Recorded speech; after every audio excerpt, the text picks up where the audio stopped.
tenho falado muito sobre as vantagens para um fornecedor quando ele faz parte de um ecossistema tão inovador, tão robusto quanto o da AWS.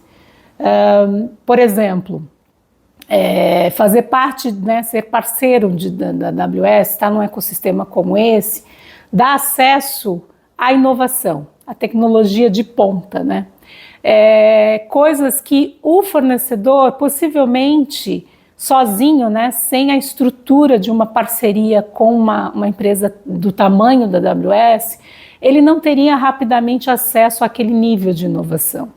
Então, e a AWS tem inovado, né, e trazido muitas soluções, por exemplo, agentes de IA, foi um tema que apareceu muito e eu já comecei a ver o tema, algumas experimentações nesse sentido, migrações mais rápidas para a nuvem, modernização de dados de forma mais rápida para a nuvem. Então, esse nível de inovação que ter um parceiro como a AWS, né, traz, certamente o fornecedor, se ele não fizesse parte de um ecossistema, ele não teria.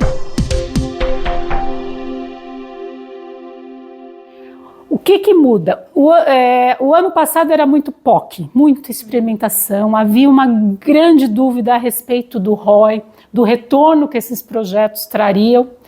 Esse ano eu percebo que as coisas ganharam escala, né? Significa o seguinte, que eu vi mais casos de uso em produção. Claro que a maioria dos casos ainda são casos que eu poderia até chamar de mais básicos, porque são casos que visam buscar eficiência, automatizar processos. Ainda eu não vi caso sofisticado do uso de IA para, por exemplo, criar novos modelos de negócio, trazer novas fontes de receita. Em verdade, eles são mais voltados para otimização de recursos. Mas sim, eu acho que há um avanço, mais casos em produção, com resultados concretos. Então, eu percebo um avanço do mercado nesse sentido.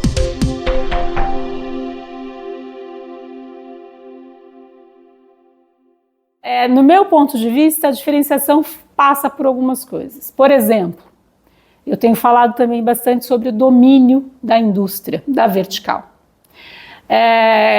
Então, a empresa que conhece bastante, por exemplo, do setor financeiro, sabe quais são as regulamentações, quais são as oportunidades, sabe dialogar, né? Porque não adianta conhecer muito de tecnologia e não conseguir traduzir isso para oportunidades de negócio. Sim. Então, empresas que saibam conversar com as áreas de negócio, conhecem muito daquele setor, eu acho que isso é um grande diferencial. Então, ter domínio de vertical de indústria, né? Outro também é um grande diferencial de mercado, né? O conjunto de soluções que o fornecedor desenvolve.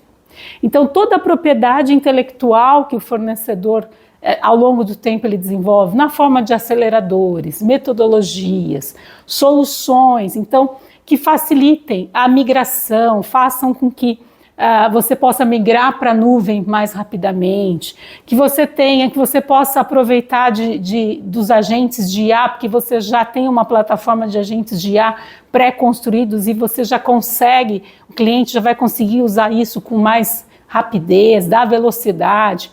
Então, um conjunto de soluções, metodologias, frameworks, tudo isso acelera, padroniza, entrega qualidade. Então, os fornecedores que desenvolvem esse portfólio de soluções proprietárias, também eles saem à frente. As empresas, os fornecedores precisam estar sempre atualizados. Eles, de fato, precisam ter um plano de treinamento contínuo para se manterem atualizados, para poder entregar mais valor, o que é um grande desafio, né? E passa, inclusive, eu tenho conversado sobre isso, formação de profissionais no país, né? Então, a gente sabe que a gente tem um grande déficit, e então eu acho que isso, aqueles que estão se saindo bem, são aqueles que estão, de fato, investindo para promover capacitação contínua, né? Um processo que não, um desafio aí que nunca e não vai ser superado, porque a velocidade com que a tecnologia ela está evoluindo, né? Para os talentos e os profissionais acompanharem, é um investimento contínuo que não vai parar. Eu acho que o Brasil, ele é bastante inovador. Eu acho que a gente tem uma capacidade de inovação, de criação de soluções. Alguns fornecedores globais que eu falo aqui no Brasil, eles me contam que soluções proprietárias que eles desenvolveram aqui no Brasil, depois foram exportados para outros países, utilizados pela companhia de forma global. Então, eu acho que a gente tem um poder de inovação, uma capacidade de inovação muito grande. E aí, se nós unirmos isso com uma capacidade técnica maior, que nos falta às vezes, eu acho que a gente vai conseguir alavancar muito mais rapidamente. Eu sei, por exemplo, que em termos de IA, a adoção das empresas brasileiras já está em níveis, às vezes, parecido com a Europa. Na América Latina, o Brasil lidera a adoção de IA pelas nossas empresas. Então, a gente tem saído à frente de muitos movimentos. E aí eu acho que, com a capacidade técnica, eu acho que a gente tem grande potencial. Quando eu comecei a cobrir nuvem, a maioria dos projetos que eu via, dos casos que eram apresentados, eram o que a gente chama de lift and shift, ou seja, eu migro do jeito que está, né? Até porque eu quero aproveitar as vantagens da nuvem. Então, esse modelo hoje, ele é pouco comum, assim, eu não vejo mais, o que significa que projetos de nuvem, de migração de nuvem, para a nuvem, eles envolvem algum grau de modernização. Então, a modernização, ela se tornou muito importante, tem sido tema muito falado pela AWS. A AWS até lançou um programa novo, Transform, justamente para acelerar a migração de código legado para a nuvem. E um outro ponto que também remete à modernização é a questão da modernização de dados, que é um ponto também que nós temos falado, nós todos os analistas têm visto isso, né?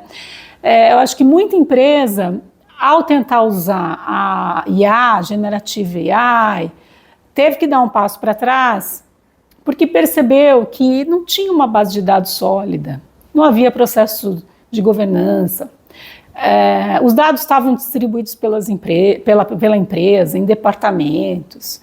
Então, havia silos, e aí tinha dado em e-mail, dado em planilha. Então, aí, nesse cenário, obviamente, a empresa não consegue tirar todo o proveito da inteligência artificial. Não vai rodar da maneira que deveria rodar. Então, esse ano, cada vez mais eu vejo as empresas dando um passo, aquelas que não estavam ainda com essa governança, essa base de dados sólida, elas tiveram que dar um passo atrás, estruturar a casa, estruturar seus dados. E aí muitos projetos, né, que os fornecedores mostraram, eles acabam nascendo como um projeto de Generative AI e derivam para um fundacional, para ter essa base sólida. Modernizando seus ambientes para então, a partir daí, com dados atualizados, melhores cenários, você poder, de fato, pensar em aplicações de IA que tragam resultado, retorno para os negócios.